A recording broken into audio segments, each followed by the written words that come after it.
briefly talking about in 2014, the Farm Bill originated, and it developed regional coordinators. And it was the first time in about 40 years that a brand new position was created by the USDA. And I was very, very fortunate to be one of the original 3 that was selected for this program. And we have 2 left, myself and Amanda Robinson, my sidekick.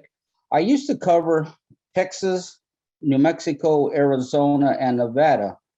Lived 18 years in Texas. In Arizona. So I'm quite familiar with Arizona and the challenges you have, not only with water, but with urban sprawl as well. And of course, the cost of land. We're going to go over through a few points here, and you're going to have Fred Son Nichols from the state office, Farm Loan Chief, to go into more detail. One thing I do want to mention, though, that the good food finder, Danielle, you did an excellent job, and we provide grants for programs like this for the good food finder, for your ag universities and whatnot. The USDA funds the extension service through the universities and whatnot, but we really don't provide grants for individuals to purchase land and whatnot. So please don't confuse grants with items like that. We're not going to provide you a grant to purchase a tractor or to buy seed and things like that. Our focus is primarily for profit. We want farmers and ranchers to succeed as a business. And that's kind of the model that we teach. We want a strong business plan, something that you're going to be able to create, grow. We're going to be able to offer resources for you to expand your operation. We're going to offer resources for you to start new niches, whether it be urban farming or the value-added producers grant through rural development. Next slide. So let's talk a little bit about who a beginning farmer and rancher is. Basically, if you've been farming for less than 10 years, now they're predicting that by the year 2050, we're going to have to increase our food production per acre by 70%. That's huge because we already are the leading nation in the world for productivity per acre. But as the population increases, we have the challenges. But you know what makes America great is that we achieve those challenges. We meet them head on and we exceed them. The biggest challenges that we have obviously is land access, access to capital. How do I get that experience? That's one of the big questions that I get all across the country from beginning farmers and ranchers. The Good Food Finder offers a farm apprenticeship program. There's one way right there that you can start looking into it. If you're a veteran, we can use 1, possibly 2 years worth of experience that you've had in the military for management experience. We know that in case of an emergency, a beginning farmer is going to be hit the hardest. You lose your crops through a late frost or an early snow, or tornado comes through there, or a flood. You don't have that capital built up, and so we're gonna really push for the Risk Management Agency or NAP, the Non-Assurable Product Program, that's gonna offer a type of insurance. It's not gonna make you whole, but what it's gonna do, it's gonna be able to hopefully get you by to the next year for the next growing season. Next slide.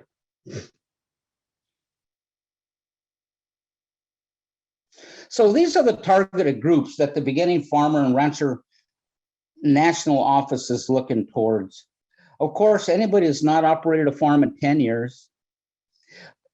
And what we want, of course, doesn't own more than 30% of the average farm size in the country. If you're coming in with a 10 section ranch out there in Arizona, we know you can't raise a lot of head of cattle on it, but what we want is we want to help the folks that need the help most. And of course, we're dealing with taxpayers' dollars. We're dealing with a budget that's allocated through Congress.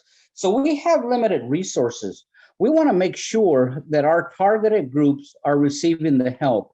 And if you look there at African Americans, Native Americans, Hispanics, Asian Pacific Islanders. And here's another one I want you to be aware of is women, because women are starting to make up 30% of the ranching and farming communities throughout our country. That is our largest growing minority group into the agricultural community. Now, we're also focused on veterans, and I am a former Army soldier, a veteran, so this is kind of a passion that I have. But we offer certain points, or we offer certain routes for a veteran, where if a veteran is applying for a loan, there may be money set aside, also with these targeted socially disadvantaged groups, where that money may still be available for them to get funded and not having to wait for the next funding cycle. Next slide, please.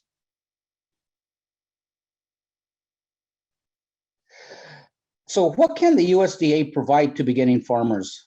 Working capital is probably the largest one. Everybody that's a beginning farmer or rancher is pretty much coming in broke, or they may have a little bit of money saved up. But what we don't want is you having to spend all of your hard-earned money that you've been saving just to purchase that one piece of land, and then you have no operating funds to actually create that farm and make it happen.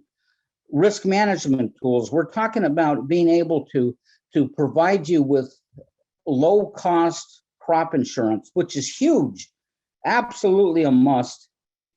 Cost shares for the value-added producers grant and renewable energy updates. This is run through our rural development agency under the USDA umbrella. And if you are going to add value to that crop, if you have a cattle operation and you're going to make jerky and you're going to start selling it in 5-ounce packages or whatnot, you're adding value to that beginning product. So there's going to be programs out there to help you there. Plus, the beginning farmer regional coordinator, your state coordinator, Santa, she is going to have a vast array of resources of which she can forward to you. Our job is to help you untangle that web of the USDA. The USDA is a huge agency, and we want to make it simple. We want to get you to where you need to be so you can start researching it. I do want to caution you, though, we are not going to hold you by the hand, and we're not going to sit there and do your work. You got to have buy-in, and you got to have due diligence to make this happen. But we know the American dream and the American spirit is not going to be a problem. Next slide.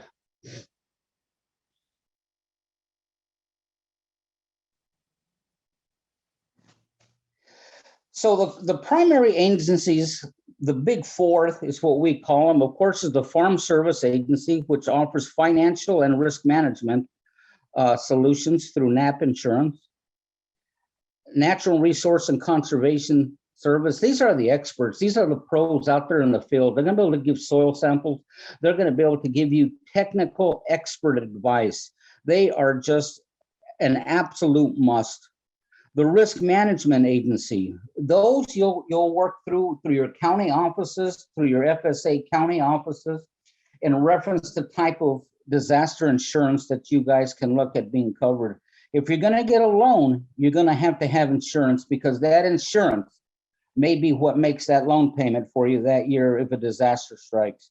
And then rural development. Rural development is a great agency. A lot of agencies or a lot of people don't think of rural development, but they offer the value-added producers grant and the REAP program, the rural energy program, to help cost share. I know that I have a small ranch out in New Mexico, and I'm actually going to be putting in a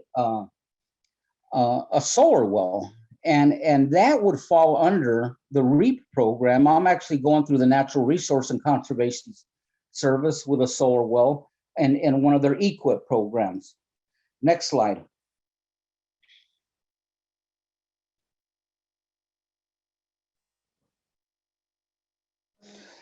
What does FSA have to offer you? Disaster assistance, which I mentioned earlier, conservation programs. If you want to put a conservation easement program out there on your property and make sure that it's preserved for future generations. It's a safety net through risk management or through NAP insurance. You know, Arizona New Mexico, Nevada, we have been in a drought for so many years, and they're cutting water back because they got to give it to the urban folks through urban sprawl and whatnot. So you have to be prepared for what's going to happen, what's going to face you. Now, on farm loans, we talk about different loans. I'm not going to get into them today, though, because you have your local expert in Fred San Nicolas. He's going to talk to you about it and get into it a little bit more. And believe me, he knows twice as much as I'll ever learn. So next slide. NRCS, this slide was used earlier with the good food finders, but it talks about the 5 steps to getting assistance. I want you guys to take a good look at it. It offers technical assistance, financial support, and that is through cost share programs that they offer, conservation support, and EQIP programs. EQIP programs are probably one of their most used programs, and those are the cost share programs. If you have irrigation ditches and you want to convert to a drip system, or if you flood irrigate, you're going to be saving a ton of water that route. They may be able to help cost share some of the costs in upgrading to that area. I know out here in New Mexico, they used to do an awful lot of circle pivots out here to help serve and save and conserve water. I know out there in many of the pueblos and Native American reservations throughout the West, they've upgraded from the dirt ditches to concrete line ditches, so that water is just not seeping back into the soil. Next slide. Again, we talked a little bit about rural development. There's a saying that I like to use, and that is, if mama ain't happy, ain't nobody happy. We talk about rural home ownership lending programs. Many people live in small town USA, but they farm outside of town because that's where the land is available and that's where it's reachable and affordable. So they may want to buy their home in rural Arizona. Well, they offer a great no down payment home buyers loan program. One of the things I want to mention also to you, though, is that so many people need in farming and ranching today, until you get your business expanded to where you're able to live and make a living off of the farm. It may take you years to do that. I have been ranching all of my life, but I work for the USDA because I have to supplement my income to be able to do both. I got the job that I love, and then I also get to ranch, which has always been a dream. But I have to do both. Now, if you have a small business opportunity in small town America, rural development can offer you a loan that maybe you can purchase that small business and continue the operation. So there's a vast array. We cover everything from home ownership to rural development to purchasing cattle, purchasing land for farming or ranching, to purchasing ranching equipment through the different agencies. The key, though, I want to talk to you about that is making sure you give Santa Maria a call at the state office, reach out to her, and she will get you in touch and point you in the direction that you need to go. Next slide.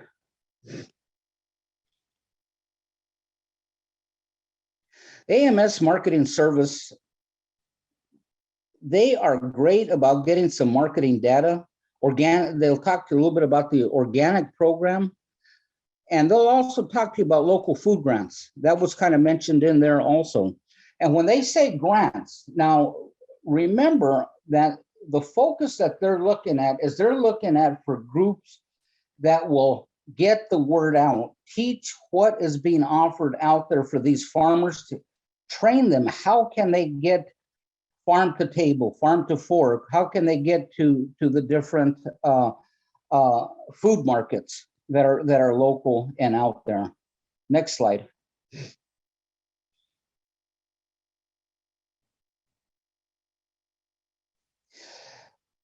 What farmers should bring to their first visit. The first thing that you all need to do if you want to look into assistance for the USDA, proof of identity, your driver's license or social security card, a copy of the recorded deed plat, rental or lease agreement of the land.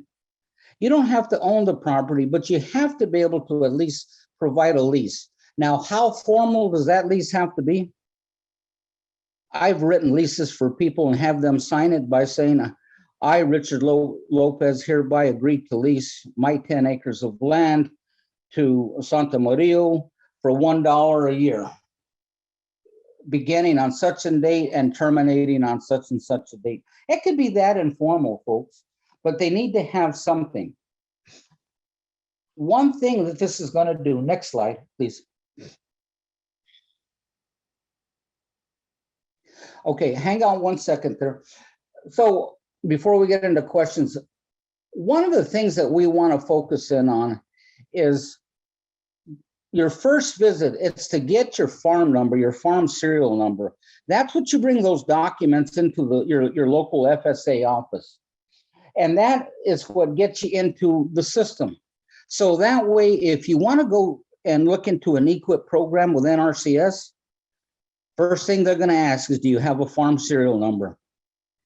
That's so important that you go down there.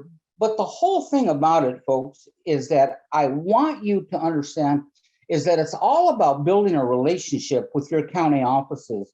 It's all about building a strong, positive working relationship with your NRCS office. It's about stopping by rural development and seeing what they have to offer, taking a look at it, and beginning that relationship with those folks, because you may not be thinking about a farm loan at this time.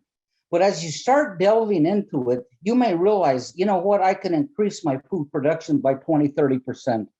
I could increase if I can just buy my next door neighbor's 5 acres, I can triple. Right there in Sierra Vista, well, actually, not Sierra Vista, but just north of Tucson there, I was given a presentation many years back. A young lady came up to me after the presentation and she said, Mr. Lopez, my father passed away and I inherited his beehives. If I could just increase my beehives by 5 more boxes, I think I can sell enough honey to quit my job and to do this full time. We gave her like a $5,000 loan. She got her loan, started selling those bees. Started selling that honey out there, started doing so well. She actually qualified to go out and get a small delivery van so she can deliver that honey to the different sites where she was selling her honey, and her actual end product grew by more than 300%. That is what the USDA is all about. That's what the Beginning Farmer and Rancher Coordinator Program is all about, is taking in, nurturing, and watching you grow, watching you expand, using and being aware of all the resources. If you don't need financial resources, great. You'll be one of the minorities and more power to you. But they're there if you need them. If you need disaster insurance, that's almost a must. You have insurance on your car in case you wreck it. You have insurance on your home in case there's a fire, on your personal property in case it gets damaged in a flood. Have insurance on your product, on your end use product. You know, there's times out there where you have such violent monsoon seasons and the lightning strikes and whatnot are just taking over. And it's not unusual during a monsoon storm out there in those pastures for lightning to hit one cow, but it actually spreads through 10, 15 cows. And all of a sudden you've lost 30% of your herd in one lightning strike. If you have crop insurance, what a difference that'll make. That may make you get whole again. It's not going to indemnify you 100%, but it may give you the added start that you're going to need to absorb such a tragic loss. If you have any questions, go to farmers.gov, begin looking there. The Good Food Finder, I tell you, it's one of the best sites that I've seen, Danielle. You guys are doing an excellent job. Reach out to your county FSA office. Reach out to your county NRCS office. Look for your regional rural development office. Walk in there, spend some time with them. Get their brochures. Look and see what they have to offer. Don't be afraid to reach out to Santa Murillo and ask her questions. Believe me, she's great. She's also, what I love about her is that if we get something that may be a little bit different, she'll call me. We'll get our whole national team researching and doing work for y'all. But it all begins with you. You're going to be the one that plants that seed in the ground. I had the privilege of speaking out at the San Carlos Indian Reservation here a few years back and seeing the youth out there, people wanting to get back into the farming, into their communities, into their native ways. All across the nation, the Native Americans are making another big push to get their kids back into agriculture, get them in learning their traditional ways of feeding families. The best way, there's an epidemic on Native American land of diabetes. What better way to cure diabetes than through healthy farming, ranching, at the end, healthy eating? But we can all do it together. It just takes that first step, and that's you taking that first step, reaching out and saying, hey, this is what I want to do. Can you help? Are there any questions at this time? Next slide.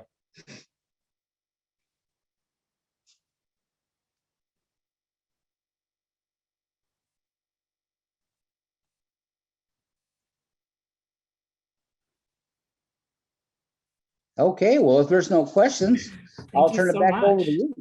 Thank you so much, Richard. If anyone has a question, if you would like to unmute yourself right now, now is your chance. You can also drop a question in the chat box and we can answer that as we go along. There is a question. Do you see that, Richard, in the chat? Yes, I did. There's a question about for small farms. And that's a great question because it'll lead me into something new, that urban farming, and my esteemed colleague will be speaking after me, and she may be able to address this a little bit more. But actually with urban farming, urban ag, there's new programs that are going to be coming out directly designed for urban ag loans, urban ag crop insurance, which are going to be made for an awful lot smaller operation. So yes, there is going to be that opportunity to get crop insurance for small operations.